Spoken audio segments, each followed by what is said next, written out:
You spoke about Schumpeter's idea of destructive creative destruction, which essentially is what Intel and Clayton Christensen talks about when he talks about innovator's dilemma. That's one model. Second model is loosely Eastern model, which is what I can call Toyota model, which is that every few days, every few weeks, I keep changing things marginally, and finally it's impossible for a competitor to catch up. Right? So there is an incrementalism to innovation, which potentially Toyota is a good example of that. And Intel is a classic example of continuously destroying something and recreating, building a completely new set of chips and so on. Which of these two models do you believe makes sense in our own context in India?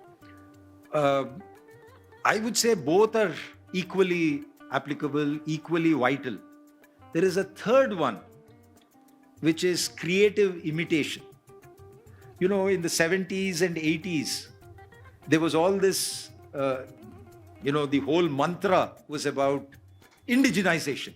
You know, if you were to look at the public sectors, they would all have these indigenization targets. They would all bring in, collaborative tie-ups and technology transfers. They would bring in technology, and then there would be emphasis on indigenizing, and they would set up an ecosystem of subsidiary units, ancillary units, catering to those subcomponents, etc.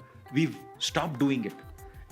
That is because the downside of this globalization, liberalization, opening your economy is who wants to indigenize when you can get a foreign product here for presumably a cheaper price?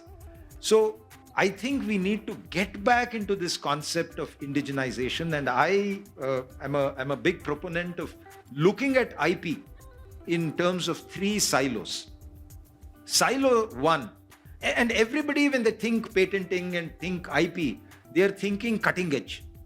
It is never cutting edge. I mean, if you were to look at the way technology evolves, and it is not rocket science, anything that is manually repetitive first gets replaced with a mechanical device or a gadget or equipment. Mechanical leads to electromechanical leads to electronic. And once it is electronic, there is miniaturization, you have chips going in, and then smartness, and then you have UI, man-machine interface, and what can you do, and then now of course you have machine learning, all of software coming into artificial intelligence, etc., etc. So there are these distinctive paths along which technology itself progresses, and we need to be one step ahead of the game.